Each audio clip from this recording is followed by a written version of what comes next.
Kami bersyukur buat kesempatan pada siang hari ini kami boleh beribadah di tempat ini. Tuhan, terima kasih kami telah memuji-muji menyembah Tuhan, meninggikan nama Tuhan di tempat ini. Anugerah yang besar Tuhan, di mana Engkau telah menuntun, memimpin, memberkati kami sepanjang hari-hari yang lalu. Dan biarlah ibadah kami pagi hari ini sungguh-sungguh menjadi satu dupa yang harum di hadapan-Mu. Saat ini Tuhan, berbicaralah kepada kami, sampaikan apa yang menjadi pesan-pesan-Mu, apa yang menjadi isi hati-Mu, supaya kami mengerti dan kami boleh melakukannya dalam hidup kami setiap hari. Kami percaya kami semua pasti diberkati oleh Tuhan. Dalam nama Tuhan Yesus kami berdoa dan mengucap syukur. Haleluya, amin. Berikan tepuk tangan bagi Tuhan Yesus.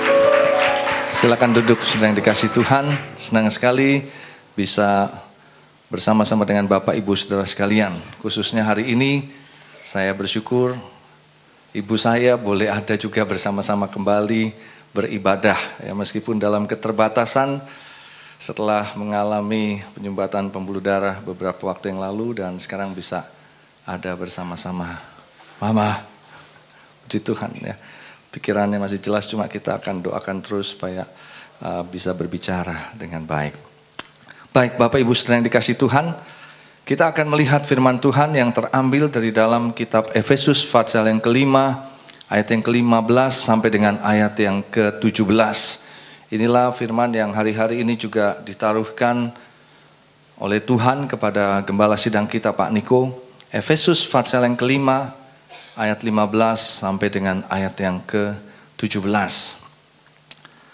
Mari kita membaca bersama-sama. 1, 2, 3. Karena itu perhatikanlah dengan saksama bagaimana kamu hidup. Janganlah seperti orang bebal, tetapi seperti orang arif. Dan pergunakanlah waktu yang ada, karena hari-hari ini adalah jahat. Sebab itu janganlah kamu bodoh, tetapi usahakanlah supaya kamu mengerti kehendak Tuhan. Amin.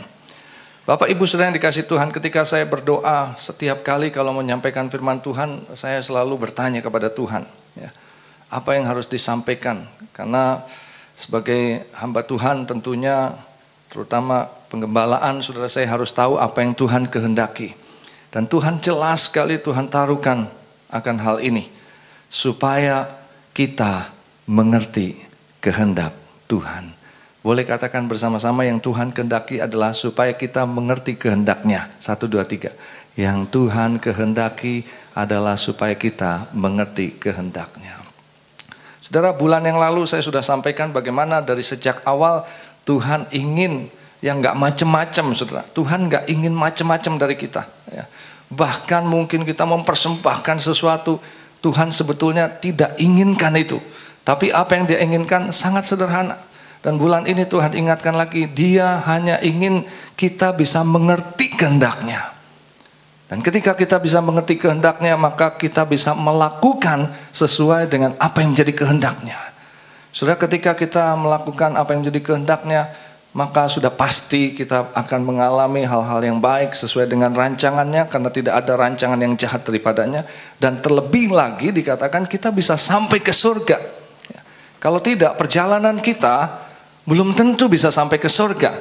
Meskipun kita sudah punya Yesus dalam kehidupan kita. Bukan berarti Yesus ditambah dengan perbuatan baik, tidak. Tetapi bagaimana kita bisa mempertahankan Yesus. Dikatakan hari-hari ini adalah jahat. Arti kata jahat di sini, Dia berusaha supaya kita melepaskan Yesus dalam kehidupan kita. Saudara, kita mengetahui ada banyak hal-hal yang membuat kita sebetulnya bisa meragukan Tuhan. Bahkan kita sudah bukan rahasia lagi, ada banyak orang-orang yang meninggalkan Tuhan dan melepaskan imannya. Dan inilah yang dimaksud dengan hari-hari jahat. Itu sebabnya dikatakan, firman Tuhan katakan, usahakanlah supaya kamu mengerti kehendak Tuhan. Kalau kita melihat dari ayat ini, saudara, mengapa kita harus mengerti kehendak Tuhan? Sederhana sekali. Paulus katakan kepada jemaat di Efesus, yaitu supaya kita bisa hidup seperti orang arif. Jangan seperti orang bodoh. Mungkin tentunya kalau kita dibilang kamu hidup seperti orang bodoh, kita nggak akan terima, saudara. Tapi pengertiannya ini sangat dalam. Ya. Kadang-kadang kita nggak bisa membedakan ya, mana keputusan yang kita harus ambil. Sepertinya kayaknya setelah kita ambil keputusan, mungkin kita mau berbisnis, tiba-tiba bisnis kita nggak jalan. Ya. Kita kalau tahu seperti ini, saudara, kita nggak akan mau. Dalam pernikahan juga demikian, saudara. Kita berpikir oke, tapi setelah dijalanin, mungkin ada yang mengalami hal-hal yang tidak baik. Tentunya kita juga berkata, kalau saya tahu seperti itu. Ya. Bukankah itu dengan sendirinya, dengan kata lain, kita berkata, aduh kok saya bodoh banget. Sampai bisnis mungkin dengan orang ini atau bisnis ini, kok saya nggak tahu bisa jadi ujungnya seperti ini. Mungkin saya berkata, aduh kok saya bodoh banget, maaf, mau menikah seperti orang yang seperti ini. Sehingga pada akhirnya ujungnya seperti ini. Saudara, Tuhan ingatkan, kita mengerti kehendak Tuhan supaya kita bisa hidup seperti orang arif. Orang arif selalu bisa menimbang, oh mana ya, jangan, ini harus oke, ini boleh. Tapi dunia sekarang ini tidak semudah kita berkata tadi, oh kita pilih ini, gak semudah itu. Itu sebabnya kita perlu mengerti kehendak Tuhan. Boleh ucapkan sama-sama, kita perlu mengerti kehendak Tuhan. Yang kedua dikatakan supaya kita bisa mempergunakan waktu yang ada dengan baik. Ya. Mempergunakan waktu yang ada dengan baik, saudara. Kalau kita tidak punya pengertian tentang kehendak Tuhan, waktu kita habis. Ya. Dengan hal-hal yang sia-sia. Ya, bukan rahasia lagi, saudara. Kita melihat di sini ada banyak orang-orang yang mungkin satu sisi berhasil, tapi di sisi lain tidak berhasil. Gampang saja, saudara. Kita coba lihat bagaimana penggunaan waktu mereka. Kita semua dikasih waktu 24 jam. Tapi orang-orang yang produktif adalah orang-orang yang bisa menggunakan waktunya dengan sedemikian rupa, dengan baik sekali. Kadang-kadang baru pulang hari ini dari tugas di satu tempat, ya pagi ini, lalu tiba-tiba dia sudah ke gereja lagi, habis pulang dari gereja dia lakukan lagi hal-hal yang membuat dia bisa lebih produktif lagi. Saudara, tetapi apakah dengan demikian kita sudah menjadi orang yang baik di mata Tuhan? Kadang-kadang belum tentu juga, saudara. Ketika dia orang atur waktu sedemikian rupa, akhirnya tubuhnya tidak terpelihara, menjadi sakit. Masuk rumah sakit, mengalami keadaan yang tidak baik.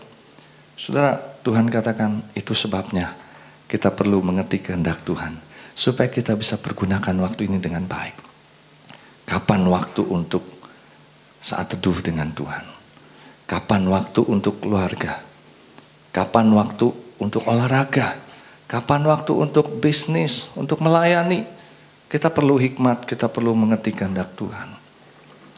Saudara, ketika saya merenungkan mengenai kehendak Tuhan, Tuhan ingatkan saya, kehendak Tuhan ini, tadi saya sudah singgung, adalah hikmat. Boleh ucapkan sama-sama, hikmat. Ternyata saudara, saya baru mengerti bahwa hikmat itu adalah kebenaran sejati. Hikmat itu bukan sekedar ide. Misalnya, aduh saya mesti gimana ya, tiba-tiba ada ide, wah saya dapat hikmat begini aja. Bukan, saudara. Hikmat itu merupakan kebenaran sejati, kebenaran yang tertinggi. Ya. Yang kadang-kadang kita perlu iman. Mengapa demikian? Karena hikmat itu di atas daripada data, hikmat itu di atas daripada pengetahuan, hikmat itu di atas dari teori, hikmat itu di atas dari pengalaman. Jadi kalau kita berbicara mengenai data, kita perlu hati-hati. Data belum tentu benar. Data memang ada. Kalau kita berbicara mengenai pengetahuan, kita bilang, wah ini pengetahuan. Tapi belum tentu sebenarnya benar. Masih ada lagi yang di atas, yaitu teori. Kita dari data pengetahuan yang ada, kita menjadikan satu teori. Teori kadang-kadang belum tentu benar juga, saudara. Kenapa? Karena ada banyak teori yang pengalamannya berbeda. Sebagai contoh, misalnya kita dalam seringkali untuk kesembuhan ilahi, saya sering mengikuti KKR Paniko di daerah-daerah. Nah, secara teori, saudara, untuk menerima kesembuhan, itu orang harus diinjilin dulu. Harus terima Yesus. Teorinya seperti itu. Dia setelah terima Yesus, dia buka hati, lalu nanti Tuhan bisa bekerja. Itu teori. Tetapi apa yang menjadi kenyataan dalam pengalaman-pengalaman? Saudara, orang bisu tuli. Dia bisa terima kesembuhan. Kita berpikir, dengar aja nggak bisa, saudara. Kenapa dia bisa terbuka? Katanya kalau menurut teori itu harus dengar firman Tuhan. Oh, dia dengar aja nggak bisa. Ya. Ada yang mungkin berkata harus terima Yesus dulu. Kita menjumpai banyak sekali pengalaman-pengalaman orang-orang yang tidak menerima Yesus lebih dulu, saudara. Bahkan dari kepercayaan lain, dia masuk, dia tiba-tiba dijamah hatinya, dia terima kesembuhan. Teori seringkali gugur dengan pengalaman. Tapi pengalaman juga belum tentu benar sebenar-benarnya, ada di atasnya. Hikmat yaitu kebenaran sejati yang merupakan kehendak Tuhan atau kita katakan sebagai firman Tuhan. Saudara, dalam hidup ini kita perlu mengetahui akan hal ini. Kalau dikatakan mengerti kehendak Tuhan artinya milikilah pengertian tentang kebenaran yang sejati itu, yang paling tinggi itu, yang gak mungkin salah. Kalau saudara hanya sekedar data, pengetahuan, teori, pengalaman, itu bisa salah. Tapi kalau kebenaran sejati, nggak bisa salah. Kita bisa salah karena apa? Karena semuanya itu berdasarkan indera kita. Apa yang kita bisa pikirkan, apa yang kita bisa lihat, kita dengar, kita rasakan. Saudara, sebagai contoh, saya seringkali mengunjungi orang-orang yang sakit. Ya, kalau secara indera kita melihat penglihatan mata, kita bilang wah orang ini udah parah sekali. Ya. Mata kita lihat. Pendengaran gimana? Waktu kita tanya sama keluarganya, gimana? Dokter bilang apa? Dokter bilang begini-begini. Pendengaran kita bilang nggak mungkin lagi. Ya. Lalu kita pegang, kita jamah. Wah tangannya udah dingin. Kayaknya wah. Ya. Bagaimana dengan indera penciuman kita? Kita deket-deket kok kayaknya ada smell yang mengarah, wah ini nggak bagus. Ya. Kita mau bilang apa, saudara? Ya. Langsung pikiran kita berkata, nggak mungkin hidup lagi, nggak bisa disembuhkan. Tapi bagaimana dengan firman Tuhan yang tertulis oleh bilur-bilurnya, oleh bilur-bilur Yesus? Dia telah disembuhkan. Saudara, ini satu kebenaran yang sejati. Tapi apakah kita bisa menerima akan hal itu sebagai kebenaran yang sejati? Bagaimana kita bisa mengaplikasikan akan hal itu? Bagaimana kita bisa mengerti lalu kita bisa menghidupi kebenaran yang sejati itu? Ini yang gak mudah, saudara. Kadang-kadang akhirnya kita percaya itu. Kita bilang, wah udahlah. Kalau memang mau pulang, pulang aja lah. Mau jalan-jalan aja lah. Gitu, saudara. Akhirnya seluruh keluarga sepakat. Mau pulang-pulang, mau jalan-jalan. Tuhan bilang, oke. Seluruh keluarga sepakat seperti itu. Oke. Saya akan bawa dia pulang. Bawa pulang. Ya. Tapi apa yang menjadi kehendak Tuhan? Kadang-kadang kita gak nyampe. Kalau misalnya dikatakan oleh bilur-bilurnya telah sembuh, saudara. Bisa gak kita menangkap ini? Dan inilah yang dikatakan diperlukan iman. Dan diperlukan satu usaha. Jadi saya menangkap ketika saya merenungkan hal ini, Tuhan ingatkan begini, untuk bisa mengerti kehendak Tuhan, itu harus diusahakan. Harus diusahakan. Boleh sama-sama katakan harus diusahakan. Untuk kita bisa mengerti kehendak Tuhan, kebenaran yang sejati, kebenaran yang tertinggi, hikmat itu, untuk kita bisa dapatkan itu. Sekali lagi hikmat bukan sekedar ide, tetapi kita mengerti kebenaran yang sejati itu. Kita harus mengusahakan. Harus diusahakan. Enggak bisa mengerti dengan sendirinya. Saya diingatkan kalau kita mau anak kita, suami, istri kita, atau karyawan kita, pengerja, bahkan mungkin jemaat di tempat ini, saya ingin supaya saudara itu mengerti kehendak Tuhan. Saya enggak bisa sekedar mengerti kehendak Tuhan. Saudara enggak bisa bilang, ngerti dong kehendak Tuhan buat pada anak-anak saudara, pada suami, pada istri, ngerti dong kehendak Tuhan. Itu harus diusahakan. Betul-betul harus diusahakan.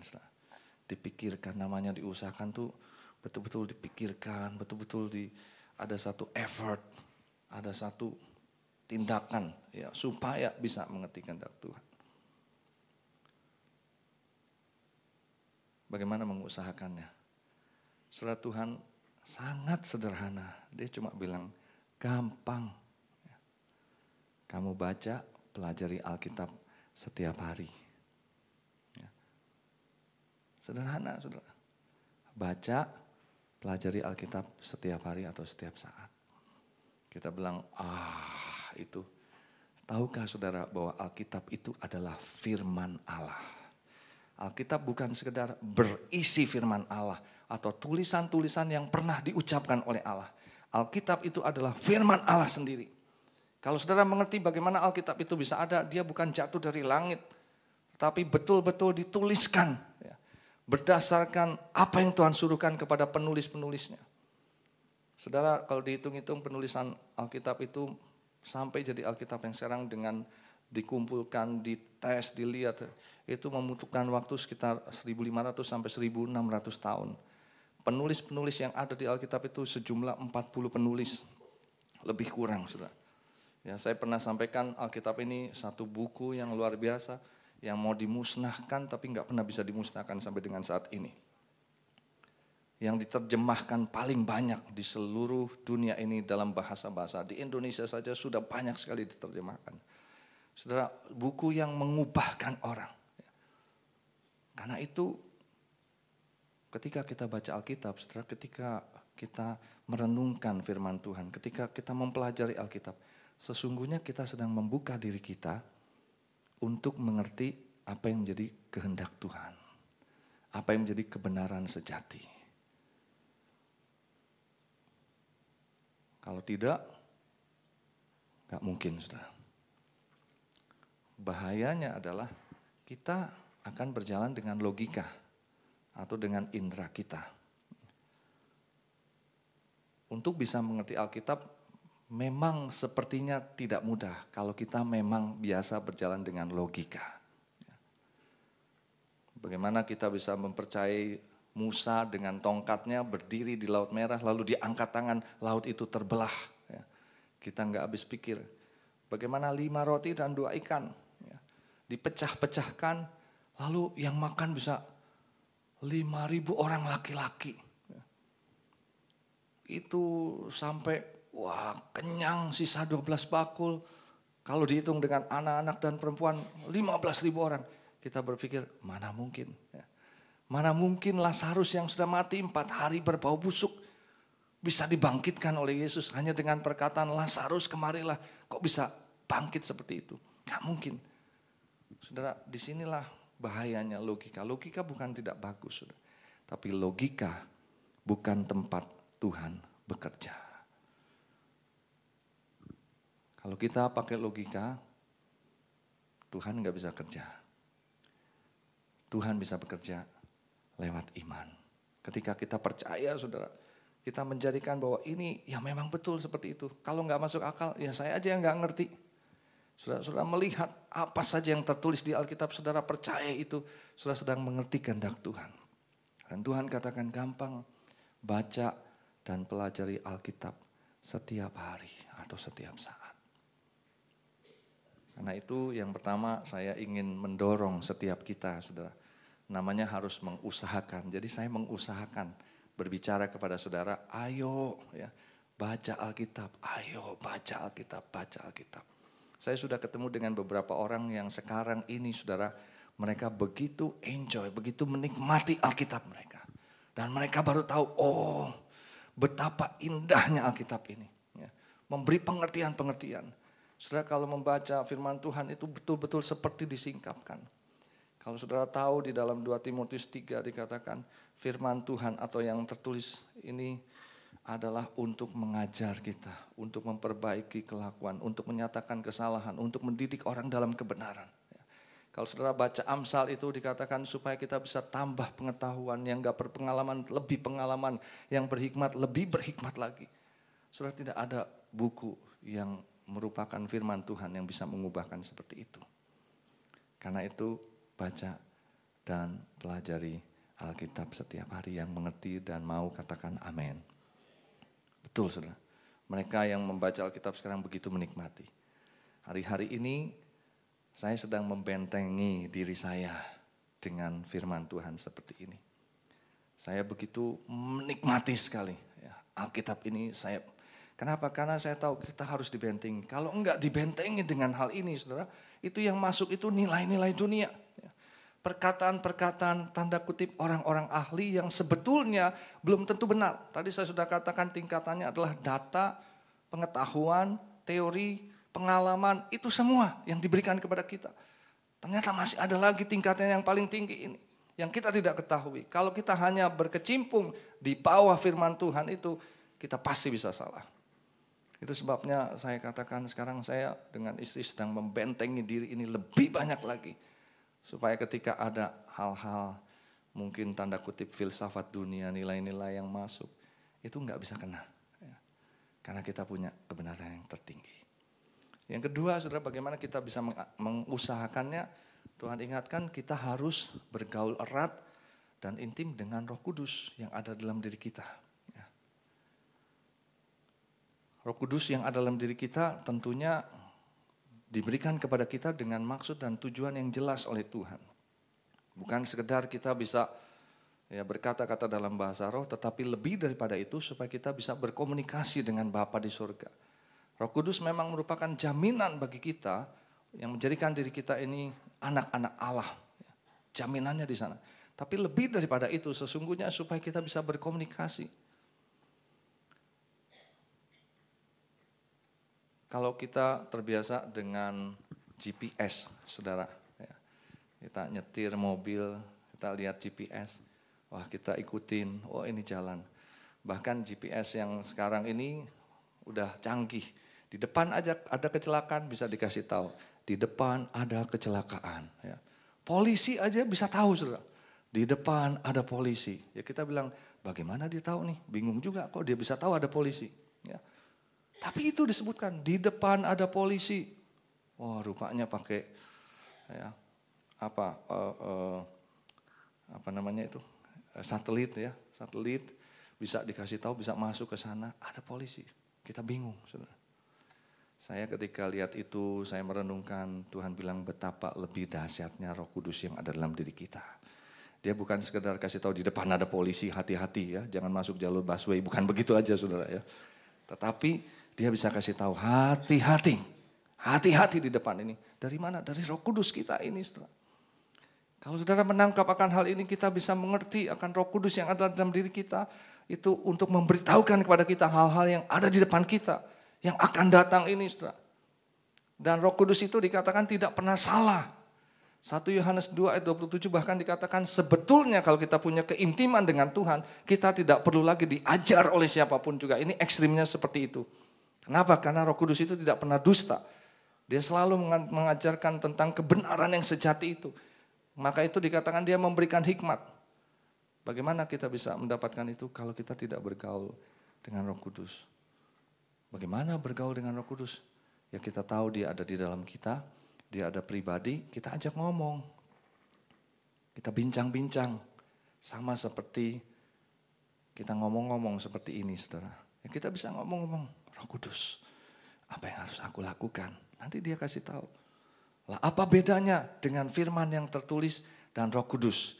Firman yang tertulis, ya memang tertulis. Tapi kadang-kadang nggak ada yang kita dalam kenyataannya. Misalnya contoh, dilarang merokok, nggak ada di dalam Alkitab itu yang tertulis. Ya.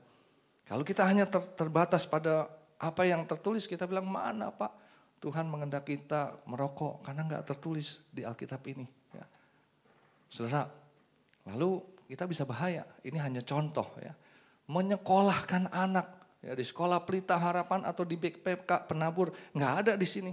Ya. Nama BPK Penabur aja nggak ada. Bagaimana kita bisa tahu? Tapi Roh Kudus bisa tahu. Ya.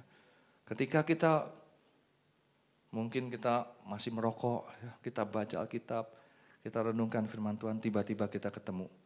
Tubuhmu adalah bait Roh Kudus yang diam di dalam kamu. Kita mulai ingat, oh bait Roh Kudus. Lalu dikatakan, barang siapa membinasakan bait Roh Kudus ini, maka dia akan dibinasakan. Kita kaget, saudara. Wah, ada orang yang membinasakan. Wah, mungkin pertama kita pikir jangan main-main dengan saya. Kalau ada orang yang binasakan saya, dia akan binasakan. Tapi tiba-tiba Roh Kudus bilang, maksudnya bukan hanya itu. Maksudnya adalah engkau ngerokok itu merusak, membinasakan diri kamu. Kita mulai pikir, masa sih? Tiba-tiba kita keingetan iklan rokok. Di bawahnya tertulis, apa saudara masih ingat?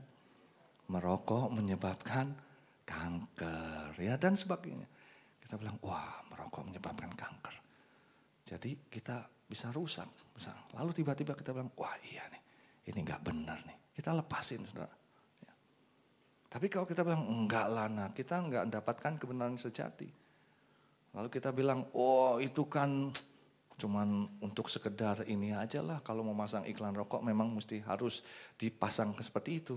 Nah pertanyaannya adalah kenapa harus dipasang seperti itu saudara?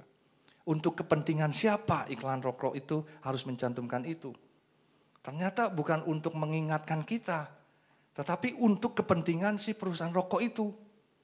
Karena di Amerika pernah disu, ketika tidak mencantumkan akan hal itu, dia ngerokok, orang itu kena kanker paru-paru.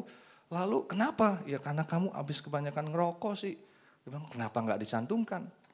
Oke, sejak itu perusahaan rokok harus mencantumkan. Jadi dengan kata lain, gue jualan ini, tapi kalau lu kanker bukan salah gue udah bilangin lo ya, gitu saudara. Tapi kita bilang enggak, ya. Itu udah tingkatan kebenaran, tapi kita nggak percaya, apalagi tingkat kebenaran sejati. Itu sebabnya kita harus peka dengan Roh Kudus bergaul.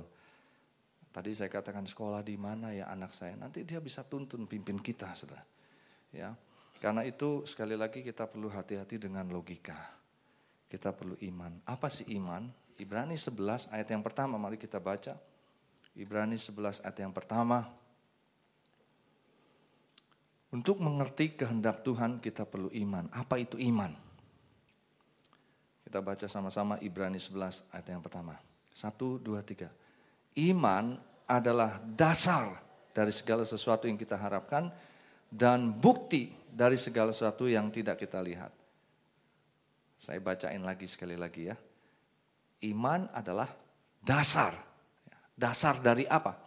Dasar dari segala sesuatu yang kita harapkan. Kalau saudara mau mengharapkan sesuatu, mau mengharapkan hidup baik, hidup sehat, hidup senang, apa sajalah ya.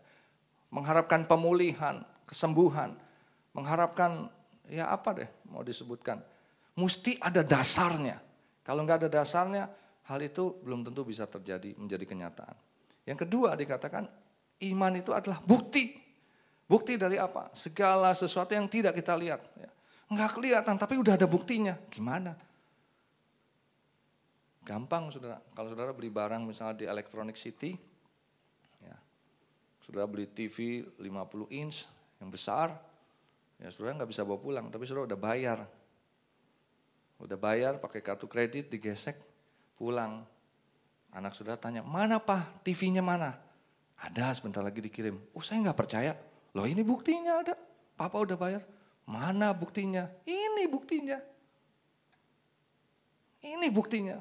Anak kita kalau ngerti, dia bilang, oh iya benar Papa udah bayar. Sebentar lagi barang itu datang. Bukti dari segala sesuatu yang tidak kita lihat. Tapi kalau nggak mengerti, saudara, mana Papa bohong, Papa bohong. Ah dasar kamu nggak ngerti aja. Ya.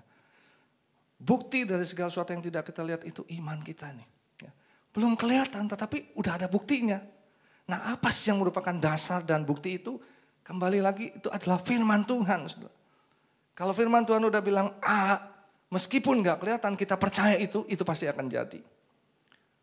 Kalau Tuhan udah bilang B untuk sesuatu yang kita harapkan, Tuhan katakan jangan takut, aku menyertai engkau. Meskipun mungkin kita, aduh Tuhan nanti gimana ya. Tuhan bilang jangan takut, karena Roh Kudus ngomong seperti itu. Itu merupakan dasar. Nah itu sebabnya kembali lagi, kita harus betul-betul memiliki iman yang kuat. Ya. Percaya penuh kepada firman Tuhan. Kalau saudara baca dari ayat yang kedua sampai 11 mungkin enggak semua. Nah beberapa hal gambaran imannya itu kalau dilihat misalnya ayat yang keempat. Ya, ayat yang keempat dari Ibrani 11. Karena iman Habel telah mempersembahkan kepada Allah korban yang lebih baik daripada korban Kain. Ya. Untuk mempersembahkan sesuatu yang lebih baik aja itu perlu iman. Kenapa? Karena dia bisa berpikir bahwa Allah itu memang di atas segala-galanya. Allah itu layak untuk menerima yang terbaik.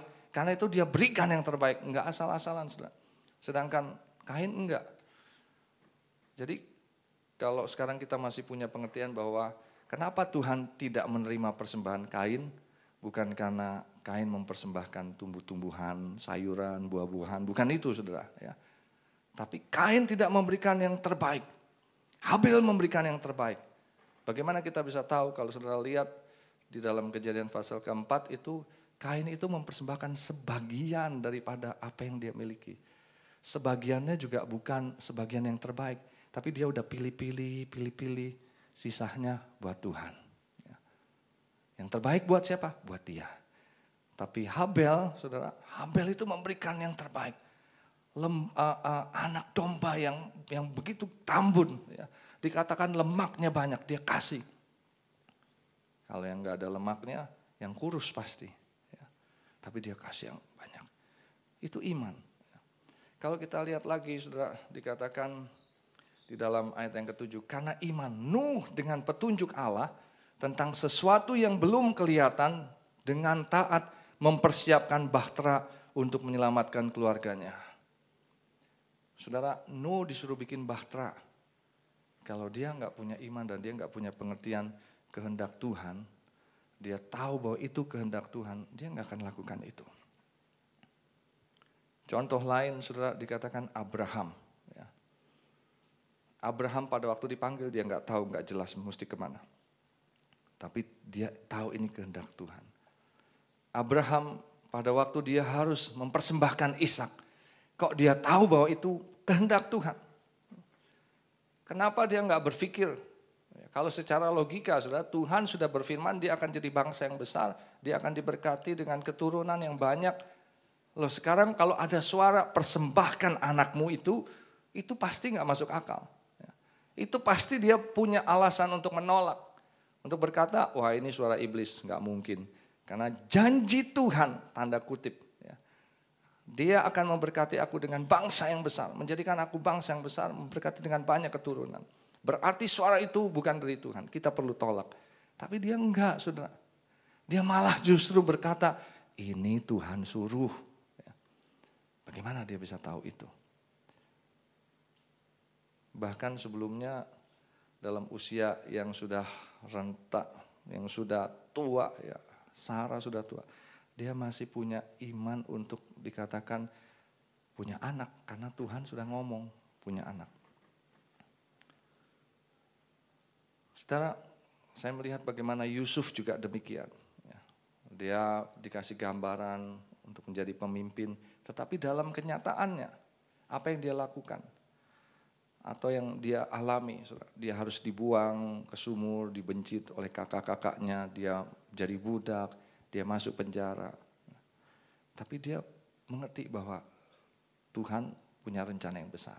Sampai pada akhirnya dia diangkat tinggi, menjadi orang nomor 2 di Mesir. Yang terakhir saya juga melihat bagaimana Samuel. Ya. Saya sudah sampaikan beberapa waktu yang lalu, ketika Samuel disuruh mengurapi Daud. Tuhan tidak berkata terus terang secara detail kepada Samuel. Saya membayangkan Samuel ini adalah nabi Tuhan, nabi pilihan Tuhan. Tapi toh dia tidak digambarkan secara gamblang oleh Tuhan. Tuhan tidak berkata begini, kamu ke tempat Isai atau ketemu dengan Isai, lalu urapi anaknya yang ke-8 yang paling bungsu itu yang namanya Daud. Urapi dia jadi raja. Enggak, saudara. Tuhan cuma bilang, Samuel kamu ketemuin Isai. Waduh, alasan macam-macam, tiba-tiba Tuhan suruh dia jalanin. Ya, dia bisa tahu. Anaknya Isai disuruh keluar satu persatu. Saudara. Samuel mulai berpikir ya, dengan logikanya dia. Dia lihat, wah ini anak yang pertama nih, luar biasa. Tapi Tuhan bilang, bukan. Bagaimana dia bisa tahu itu bukan? Ya. Kalau dia nggak punya hubungan yang baik dengan Tuhan, dia nggak tahu itu. Tapi dia tahu ini bukan. Sampai ke-7, saudara, bukan. Kok dia bisa tahu itu bukan? Ya. Inilah yang hari-hari ini kita perlu mengerti kehendak Tuhan. Dan kita perlu mengusahakannya, saudara. Supaya kita tidak salah dalam mengambil keputusan, dalam bertindak, dalam mengatur waktu kita dalam hidup ini. Sampai Samuel mesti tanya lagi, ini anak semuanya atau masih ada lagi? Kok Nabi Tuhan enggak tahu bahwa Isai itu anaknya 8? Saudara, kita perlu tahu akan sisi-sisi yang di mana kadang-kadang Tuhan memberitahukan, di mana Tuhan tidak memberitahukan. Jangan sampai kita terkecoh kalau ada seseorang yang tahu segala-galanya, sampai saudara jadikan dia panutan atau mungkin penasehat yang kita yakin dia tahu segala-galanya, kita perlu hati-hati. Karena Samuel pun juga enggak dikasih tahu. Sampai dia mesti tanya. Kalau Isai mau main-main, Samuel, masa kamu nggak tahu anak aku ada berapa? Ayo coba pikir, ayo renungkan, coba tanya Tuhan. Enggak gitu, saudara. Ya. Tapi memang itu sisi. Akhirnya coba dipanggil. Dan Daud masih kecil. Ya. Dikatakan masih kemerah-merahan. Dia hanya penggembala kambing domba, 2-3 ekor kambing dombanya. Jadi dipercayakannya juga nggak banyak karena dia masih kecil. Tapi ketika Daud datang, Samuel kok bisa tahu? Ini. Nah, saudara tangkap aplikasi mengerti kehendak Tuhan. Saya ingin gambarkan yang lebih konkret sekarang. Bagaimana kita harus mengerti kehendak Tuhan. Gereja kita kan sedang mencari gedung, saudara. Ya, nah, saya aplikasikan ini. Bukan hanya gedung, sebetulnya program dan sebagainya. Saya sudah sampaikan dari sejak awal gereja ini Tuhan katakan, aku yang mau bangun. Ya, kamu harus ikutin aku. Oke, saya sudah ikutin beberapa. Nah, sekarang mengenai gedung. Ya. Waktunya tinggal 1,5 bulan lagi. Kita di tempat ini. Ya. Saya berdoa, saudara, Tuhan mana? Semua kita berdoa, udah puasa, udah apa. Yang mana dong Tuhan, yang mana dong Tuhan, yang mana dong Tuhan. Kita berdoa, kita datengin. Seperti kayak Samuel aja persis, saudara. Kita datengin Tuhan, wah ini kayaknya nih. Ya. Kita sudah pernah tahu yang lalu dapat di Kuningan City, wah udah happy. Toto, oh bukan. Ya. Sampai sekarang ini, sampai terakhir beberapa waktu kebelakangan ini, sudah berapa tempat. Ya. Kita lihat, jadi ada alternatif ini. Nah, saudara, satu kali ada orang yang datang sama saya. Kalau ada di antara saudara orangnya, saya pakai ini untuk gambaran pelajaran. Ya. Tanya sama saya, Pak, kalau di ruko mau nggak Pak? Ruko mau nggak Pak? Saudara tangkap ya. Kita biasa ibadah di sini, ya. Ada makan, tempatnya enak, ya. Lokasinya juga enak. Ditanya, ruko mau nggak ruko? Kalau di ruko, ya. Saya terus terang saudara, saya mau jawab langsung nggak bisa loh. Ya. Saya bilang Tuhan gimana ini? Tiba-tiba yang keluar dari mulut saya cuma bilang, memang kita lagi nyari yang dekat-dekat sini, yang daerah sini. Ya. Tapi apa maksudnya saudara? Dalam bayangan saya, ruko, mana pada mau orang-orang. Ya. Siapa yang mau beribadah di ruko? Enggak ada yang angkat tangan. Saudara. Oh mungkin ada ya. Ruko enggak apa-apa, oke. Dan pada waktu itu saya cuma renungkan aja, saya bawa renungan. Tuhan ruko. Nah, dalam tanda kutip saya ingin mencari kehendak Tuhan, kan harus diusahakan. Ya, saudara minggu lalu saya bagikan kuesioner, mungkin ada yang enggak atau enggak ikut, tapi hampir 200 mengisi semua. Saya pengen tahu kehendak Tuhan apa. Ya. Karena saya juga bukan orang yang peka-peka, Samuel aja enggak sampai peka-peka seperti itu kan, enggak dinyatakan sama Tuhan. Jadi saya bagikan kuesioner. Waktu dibagikan kuesioner, saudara, wah, itu macam-macam tuh. Saya nambah bingung lagi. Ya. Ada satu daerah yang sebetulnya tempatnya nggak ada, cuman saya pikir tanda kutip untuk mengacaukan saudara aja, saya bilang di daerah Selipi gimana? Ternyata Selipi nomor 2 pilihannya saudara. Padahal itu tempatnya nggak ada. Dan saya maksudnya untuk membingungkan saudara aja. Ya. Mau di selatan, mau di apa, berat. Ya. Yang pertama daerah Semanggi, wah kita mulai bingung. Ya. Tempat-tempatnya gimana? Nah tiba-tiba dalam perenungan saya terus mencari kehendak Tuhan kita bersama-sama. Tiba-tiba ada orang begini ngomong sama saya. Pak, Bapak mesti berdoa. Oh iya kita berdoa. Bukan maksudnya begini. Ya. Tuhan maunya di mana Pak? Maksudnya saya pikir di antara itu. Ya. Kalau misalnya Tuhan bilang kamu buka di Bekasi kira-kira gimana? Saya kaget. Hah? Bekasi, saya bilang gitu ya. Ruko aja saya pikir-pikir. Ya. Ada beberapa tempat, saudara, kalau kita bicarakan, di sini gimana? Jangan nanti begini. Di sini boleh nih, oke. Di sini, aduh jangan begini, entah jauh lah segala macam ya. Kita jadi, ini dalam Tuhan tuh biasa. Saya mau katakan kepada saudara supaya saudara tahu dalam kehidupan ini seperti itu, ya. Tapi kita harus cari kehendak Tuhan. Akhirnya Bekasi gimana Pak? Kalau Tuhan suruh Bekasi gimana? Saya diam aja saudara. Iya ya. Saya bilang saya belum pernah kepikir loh. Bayangan saya tuh kita mau tempat yang begini-begini. Itulah kehendak kita. Mungkin itu kehendak saudara juga. Tapi kalau Tuhan bilang, no, Bekasi. Kita bilang, Bekasi Tuhan. Langsung, Bekasi Tuhan gitu kan. Tapi pada waktu itu Tuhan udah mendidik saya. Ya. Dia kasih pakai step dulu, ruko. Ya, saya renung-renung, ruko Tuhan. Ya. Kedua, kalau di Bekasi gimana? Akhirnya saya renungkan, saudara, saya bilang benar Tuhan. Ampuni saya. Ya. Seringkali kita masih bawa kehendak kita. Belum sepenuhnya. Yang Tuhan mau kehendaki itu yang saya akomodir, yang saya buka hati kita. Andai kata ini misalnya ya saudara. Tuhan bilang suruh Bekasi, buka Bekasi dengan ruko. Lalu saya buka di tempat lain yang menurut kita ini paling bagus, paling utama, paling luar biasa. Tuhan bilang boleh silakan ya. Nggak bakalan ada jemaat nanti misalnya begitu kan. Kalau Tuhan udah ngomong begitu, saudara kita usahain. Lalu Tuhan bilang aku maunya di sini. Nah inilah yang saya bilang kebenaran yang tertinggi, kebenaran yang sejati. Saudara kita harus tangkap ini. Akhirnya saya bilang, ya Tuhan ampuni saya. Saya masih bawa bawaan saya. Kalau engkau bilang bukanya di Bekasi dan aku sediakan tempat dikasih. I'm ready. Saya siap. Tapi jemaat gimana? Belum tentu lu. Ya apa boleh buat saudara? Karena Tuhan dealingnya sama saya harus dealing sama Tuhan. Nanti beberapa yang ikut sampai di Bekasi, saudara udah mulai pikir, aduh nanti di Bekasi ya. Wah, gue sih mungkin gak ikut deh. Waduh, ini saudara pikir-pikir sendiri nih. Harusnya saudara juga berpikir begini, Tuhan, apakah aku juga harus ikut ke Bekasi? Rumahku di BSD Tuhan. Tapi ibadahnya di Bekasi. Kalau Tuhan bilang, yes, ya sudah, I'm ready juga. Ya. Saya mau sampaikan kepada saudara bagaimana kita harus cari kehendak Tuhan. Ya. Saudara waktu saya bilang Tuhan saya siap, saya rasanya lulus di hadapan Tuhan. Ya.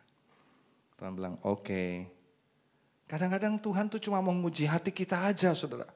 Seperti Abraham itu mau diuji, tapi kan Tuhan gak bilang, coba gue mau lihat hati lu gimana sih, melekat gak sama Ishak gitu. Enggak, Abraham persembahkan anakmu Ishak. Hah, kaget, ini suara Tuhan atau bukan?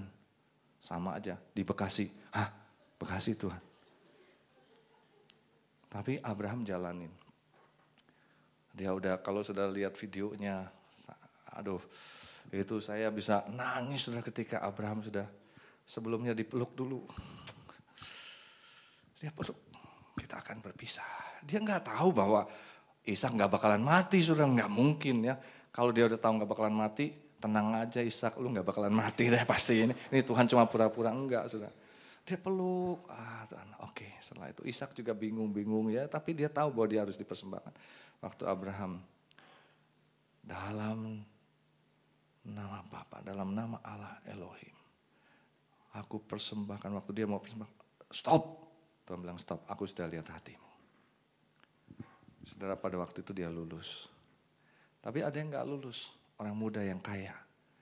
Waktu Tuhan Yesus bilang begini, kalau kamu mau sempurna ikut aku, jualah seluruh hartamu.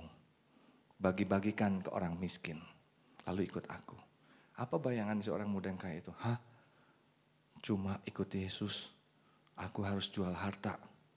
Bagi-bagi ke orang miskin, artinya aku gak punya apa-apa lagi. Ikut kamu. Wah sorry. Gak imbang gitu saudara. Makanya dia ngeloyor pergi. Sebetulnya Tuhan tuh cuma mau tanya. Kamu tuh menghargai aku berapa? Aku mau tahu hatimu kepadaku berapa? Waktu itu gak lulus. Saya yakin kalau orang muda ini juga dia berkata, oke Tuhan, deal. Lalu Tuhan tanya, kenapa kamu mau ikut aku?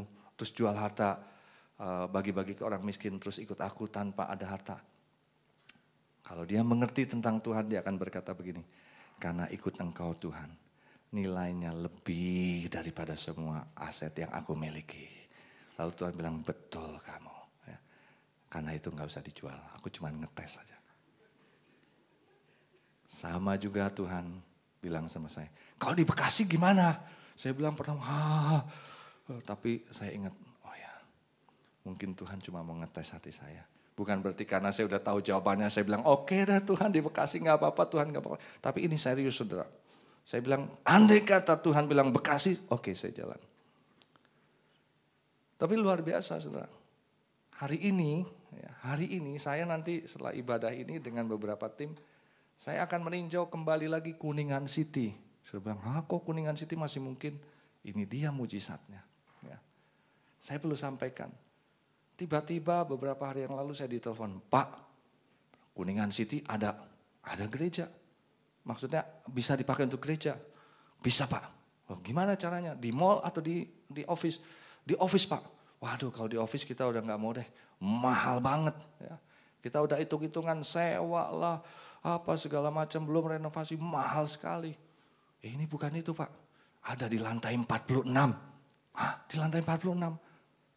Saya ingat saudara, pernah ada gereja di sana. Dia bilang 2 minggu lalu gereja itu sudah tidak ada lagi di situ. Saya bilang, kenapa? Ya pokoknya, ayo kita ketemu sama ownernya. Rupanya ownernya itu punya 1 floor, dia bikinin gereja di sana. Tapi entah kenapa, belum 1 tahun gereja itu diminta untuk tidak ada lagi di sana. Dan hari ini, saya akan ketemu dengan beberapa orang dengan ownernya di sana. Kita sambil lihat tempatnya udah siap sedia. Nggak perlu lagi bawa kursi, beli kursi. Nggak perlu lagi beli sound system, bawa sound system. Ruangannya ada beberapa ruangan. Ruangan yang satu 750 seat, yang satu 250 seat. Ada ruangan-ruangan, semuanya udah jadi. Saya bilang, Tuhan, kalau boleh Tuhan, undiannya jatuh ke situ aja Tuhan, ke tempat itu untuk saya. Ya.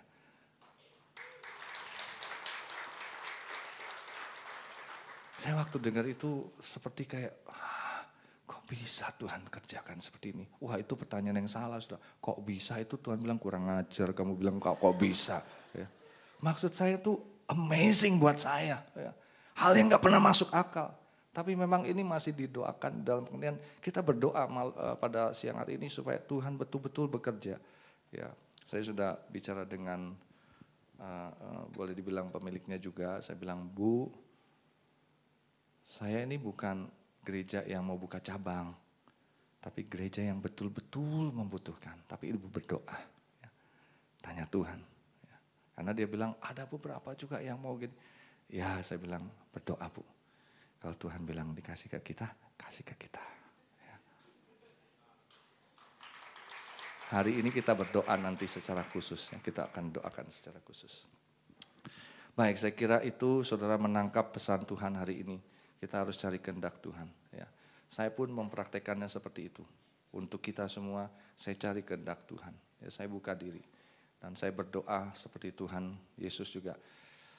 Kalau boleh cawan ini lalu daripadaku, tapi kalau enggak, ya biarlah kehendakmu saja yang jadi. Ya. Namun jangan kehendakku yang jadi, tapi kehendakmu. Nah saya juga kalau boleh Tuhan, lantai 46 itu. Kalau boleh. Tapi kalau saudara juga ikut banyak, sama-sama berdoa, Tuhan kalau boleh, Tuhan kalau boleh. Masa sih Tuhan tega-teganya? Enggak gitu Tuhan. Ya. Makanya kita mesti datang dengan kerendahan hati, saudara. Gak boleh sombong. Ya. Itu Tuhan benci sekali orang sombong. Makanya saya selalu bilang Tuhan, saya ngomong sama ownernya juga, saya merendahkan diri, saudara. Saya nggak bilang, oh boleh, ini gitu. Enggak, saudara. Bu, ya ibu doa, ya. Kalau boleh. Nah hari ini juga kita akan datang dengan ownernya dengan kerendahan hati. Ya. Bukan dengan arogansi. Nah karena itu kita tahu ini kan Tuhan. Kalau Tuhan udah kasih ke kita, ya udah kita di sana. Tempatnya bagus, ceilingnya tinggi karena di paling atas, saudara. Ya. Yang tempat lain ceilingnya rendah. Kita berdoa aja ya, supaya Tuhan. Nah, kalau udah sampai di Kuningan City memang Tuhan mau, yang lain-lain yang bilang mau di Bekasi atau mau di Selipi atau mau di apa, ya mau nggak mau kita harus mengarah ke sana. Amin. Ya mau nggak mau ya. Oke, saya kira itu saja yang menjadi firman Tuhan hari ini. Kita akan masuk dalam perjamuan kudus. Saya mengundang para hamba-hamba Tuhan untuk masuk dalam perjamuan kudus. Kita nyanyikan lagu Tuhanku mau menyenangkanmu. Satu hal yang paling indah saudara kalau kita bisa menyenangkan Tuhan lewat kehidupan kita. Kita tidak sia-siakan hidup kita hanya untuk kepentingan kita sendiri. Tapi kita mau menyenangkan hati Tuhan. Tuhan, ku mau menyenangkan-Mu, benar Tuhan. Tuhan, bentuklah hati ini jadi bejana-Mu Tuhan. Jadi bejana untuk hormat-Mu, cemerlang, cemerlang bagai emas murni. Tuhan, ku serahkan hatiku. Tuhan, ku serahkan hatiku. Semuanya Tuhan, semua ku berikan padamu. Kuduskan ya Tuhan, kuduskan hingga tulus selalu, agar aku menyenangkan-Mu Tuhan. Menyenangkan-Mu, senangkan-Mu. Amin, benar Tuhan. Menyenangkan-Mu, senangkan hatimu, hanya itu kerinduan.